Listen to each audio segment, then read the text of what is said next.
Hello students, कैसे हैं आप सब।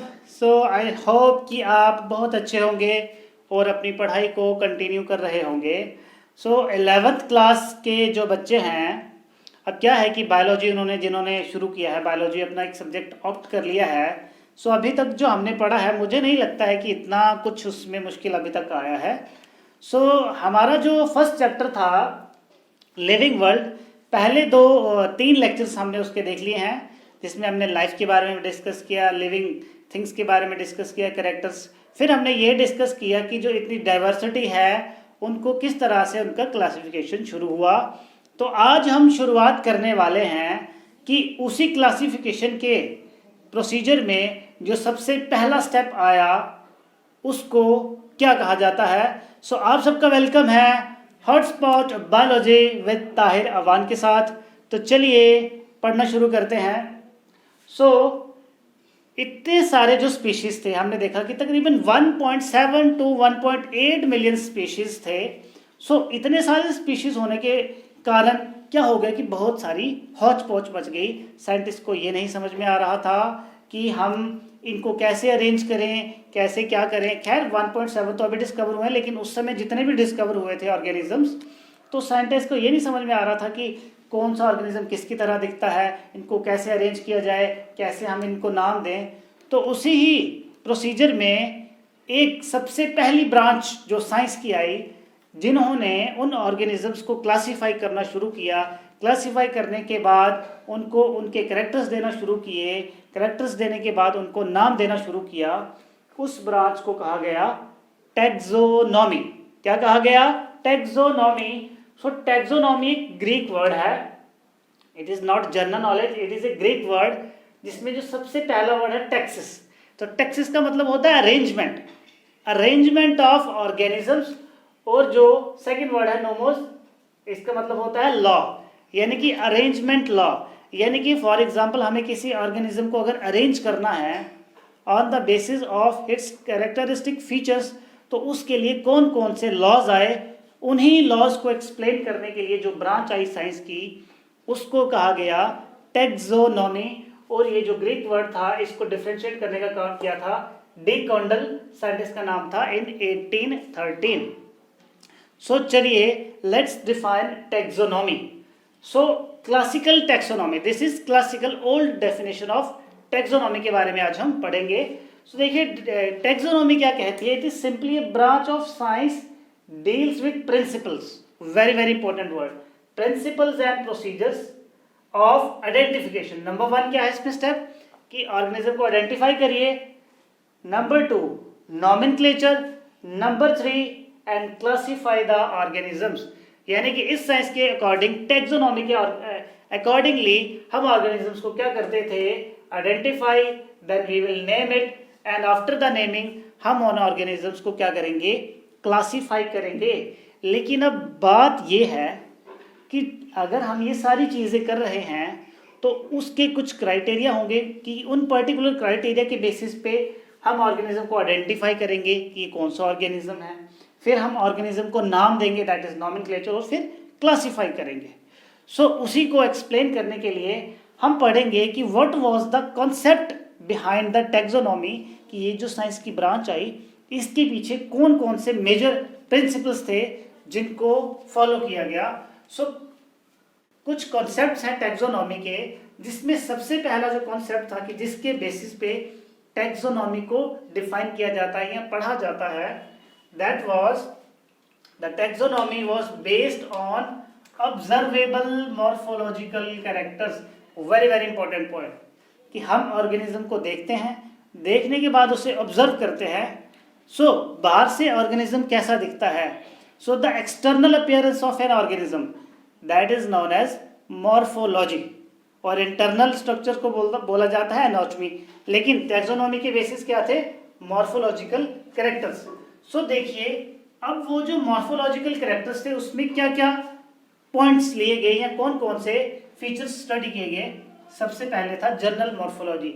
जैसे फॉर एग्जांपल एक मेल है, एक फीमेल है, तो जनरल मॉर्फोलॉजी क्या होती है कि कुछ बेसिक फीचर्स होते हैं जिसके बेसिस पे मेल और फीमेल को हम डिफरेंशिएट कर सकते हैं। उसके बाद आगे स्पेशल स्ट्रक्चर्स, वही फिर से वही बात आ गई, जैसे फॉर एग्जांपल एक मेल है एक फीमेल है, तो फीमेल्स में ऐसे कौन से स्पेशल फीचर्स हैं जो मेल्स को फीमेल से डिफ्रेंशिएट कर रहा है। उसके बाद आ गया एम्ब्रियोलॉजी। तो एम्ब्रियोलॉजी क्या होता है, the study of embryo. So embryo क्या होता है, जब जाइगोट बनता है after the fusion of gametes, तो जाइगोट डेवलपमेंट की फेज में जाता है। डेवलपमेंट की फेज के दौरान जाइगोट के बाद जो अगला स्ट्रक्चर बनता है उसको कहा जाता है एम्ब्रियो, या 12th क्लास में पढ़ेंगे, राइट। फिर एम्ब्रियो के बाद पूरा बेबी का डेवलपमेंट होता है, राइट। उसके बाद था कैरियोलॉजी। सो कैरियोलॉजी क्या होता है, karyo means nucleus, so on the basis of nucleus study. उसके बाद एक इसमें क्राइटेरिया और था cytology, that is cell study, कि सेल कैसा दिखता है ऑर्गेनिज्म का। सो ये सारे थे मॉर्फोलॉजिकल फीचर्स। समझ में आ रहा है, वेरी वेरी सिंपल। अच्छा, उसके बाद point number 2, few characters were taken for classification. अब जो क्लासिकल टैक्सोनॉमी थी, जिस तरह से मैंने बताया कि टैक्सोनॉमी क्या करती थी, ऑर्गेनिजम्स को क्लासिफाई करती थी on the criteria of some points. So उसी के बेसिस पे जो दूसरा पॉइंट था कि ऑर्गेनिजम्स को क्लासिफाई किसके बेसिस पे किया जाता था, थोड़े ही कैरेक्टर्स को स्टडी किया जाता था, बहुत सारे कैरेक्टर्स को स्टडी नहीं किया जाता था। जिस तरह से अभी जो इस समय मॉडर्न टैक्सोनॉमी है, इसको जब इसके बाद पढ़ेंगे हम, तो उसमें हर एक इंडिविजुअल कैरेक्टर को स्टडी किया जाता है इनफैक्ट। लेकिन जो पुरानी टैक्सोनॉमी थी, जो जब इनिशिएट हुई, तो थोड़े बहुत ही कैरेक्टर्स को लेके हम ऑर्गेनिजम्स को डिफ्रेंशिएट कर देते थे कि जी इस ऑर्गेनिज्म में ये कैरेक्टर इससे अलग है, दैट्स वाई ये अलग क्लास से बिलोंग करता है, फैमिली स्पीशीज वगैरह वगैरह, राइट। उसके बाद अगर फ्यू कैरेक्टर्स स्टडी किए जाते थे तो इंडिविजुअल्स भी कम ही लिए जाते थे स्टडी के लिए। ये भी एक बहुत ही खास पॉइंट था टैक्सोनॉमी का, कि हम जब भी टैक्सोनॉमी की स्टडी करते थे तो कोई बहुत ज़्यादा ऑर्गेनिजम्स को नहीं लिया जाता था, थोड़े बहुत ऑर्गेनिज्म को लिया जाता था, फिर उनको प्रिजर्व करके रखा जाता था अगर उनकी डेथ हो जाती थी। फिर जो नए ऑर्गेनिज्म आते थे उनसे उन प्रिजर्व्ड ऑर्गेनिजम्स को कंपेयर किया जाता था, क्योंकि पुराने ज़माने में साइंस इतनी एडवांस भी नहीं थी, तो ये सब चीज़ें तो लाजमी सी बात है, राइट। उसके बाद टैक्सोनॉमिक कैरेक्टर पहला तो मैंने आपको बता ही दिया। सो दूसरा जो क्राइटेरिया था टैक्सोनॉमिक कैरेक्टर का वो था फिजियोलॉजिकल कैरेक्टर। तो फिजियोलॉजिकल कैरेक्टर कौन से होते हैं कि आपकी बॉडी में जितने भी फिजियोलॉजिकल प्रोसेसेस हो रहे हैं, जैसे आप खाना खाते हैं, डाइजेशन होता है, एक्सक्रीशन होता है, या उसके बाद आप कह सकते हैं जितने भी पसीना आता है बॉडी से, ये भी एक एक्सक्रीशन का ही पार्ट है, वगैरह वगैरह। सो जैसे कि फिजियोलॉजिकल कैरेक्टर में मेटाबॉलिज्म आ गया, कि जितने भी एनाबॉलिक या कैटाबॉलिक रिएक्शंस हो रहे हैं, उसके बाद बॉडी की सेक्रीशंस जितनी भी हो रही हैं, उसके बाद जेनेटिक्स क्या हुआ, तो जेनेटिक्स आपने 10th क्लास में पढ़ा होगा कि किस तरह से पेरेंट्स से ऑफस्प्रिंग में कैरेक्टर्स आता है। तो ये तो थे टैक्सोनॉमी के कुछ कॉन्सेप्ट्स कि कौन से कॉन्सेप्ट्स के ऊपर टैक्सोनॉमी को बिल्ड किया गया।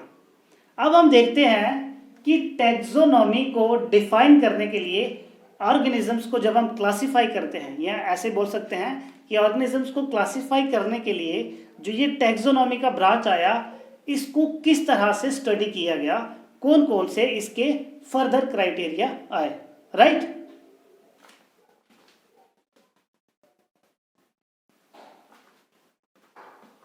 सो उसके बाद जो सबसे मेजर पॉइंट, क्योंकि कॉम्पिटिटिव में ये बहुत बात पूछा जाता है, इस पर्टिकुलर सेक्शन से सवाल आने के चांसेस रहते हैं, कि अब हमें टैक्सोनॉमी को जब स्टडी करना है तो हमारा मोटिव क्या है कि उस ऑर्गेनिज्म को क्लासिफाई करने के बाद हमें उसका प्रॉपर नेम देना है, ताकि हमें उसका एक डिटेल्ड इन्फॉर्मेशन मिल सके।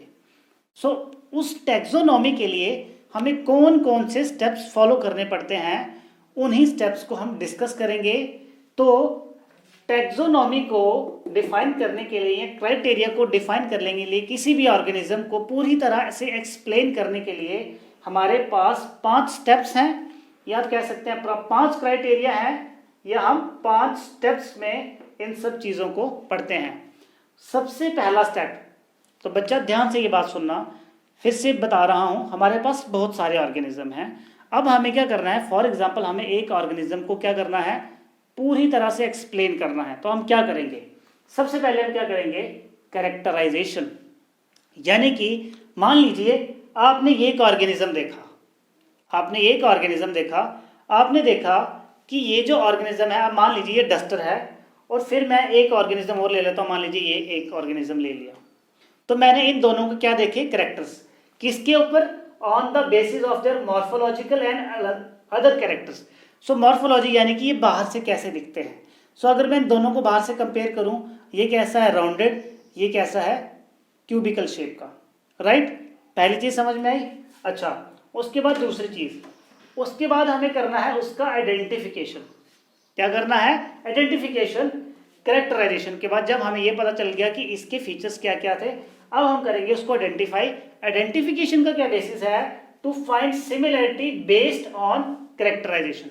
यानी कि अब ये फॉर एग्जांपल मेरे पास दो ऑर्गेनिजम्स थे, अब मैं क्या करूंगा, इन दोनों के बीच में ये देखूंगा कि क्या इन दोनों के बीच में कोई सिमिलैरिटी तो नहीं है।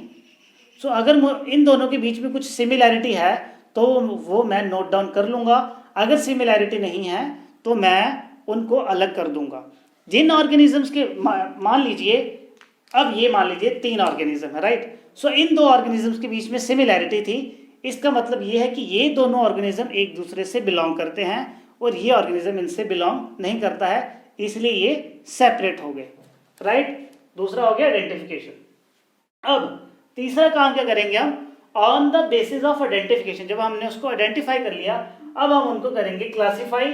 सो then organism is classified into various taxa. Taxa क्या होता है, हम पढ़ेंगे कि हम एक प्रॉपर अरेंजमेंट में ऑर्गेनिजम्स को डालते हैं, ये फर्दर सेशंस में हम पढ़ेंगे। तो तीसरा काम क्या करेंगे, हम उनको क्लासिफाई करेंगे on the basis of their identification. उसके बाद जो सबसे इंपॉर्टेंट काम है, तो मान लीजिए मैंने ये 3 काम कर लिए, अब जो चौथा काम है नंबर 4, वो है उसको करेक्ट नेम देना। सो करेक्ट नेम क्या देना है, तो करेक्ट नेमिंग जो होगी वो होगी on the basis of these 3 characters. तो मान लीजिए मैंने इन दोनों को क्या कर लिया, करेक्टराइज कर लिया, आइडेंटिफाई कर लिया, क्लासीफाई भी कर लिया। अब मैं इन दोनों को नाम दूंगा, किसके बेसिस पे, कि मान लीजिए दिस इज मार्कर जो लिखने के काम आता है और ये क्या है, डस्टर जो मिटाने के काम आता है, राइट। तो ये हो गया इनका करेक्ट नेम कि मैंने इनको नाम भी दे दिया। अब फाइनली जब मैंने नाम भी दे दिया, करेक्टराइजेशन भी कर ली, आइडेंटिफाई भी कर लिया, इसके बाद अब मुझे पूरी तरह से ये पता चल चुका है कि इस पर्टिकुलर ऑर्गेनिज्म या कौन सा ऑर्गेनिज्म के क्या कैरेक्टर हैं, इसका क्या नाम है, कौन सी क्लास से ये बिलोंग करता है, कौन सा इसका फाइलम है, कौन सी इसकी क्लास है, वगैरह वगैरह वगैरह। सो on the basis of first 4 characters हम क्या करेंगे, उस ऑर्गेनिज्म को डिस्क्राइब करेंगे। सो इस डिस्क्रिप्शन में ये सारे के सारे चारों के चारों क्राइटेरिया होंगे।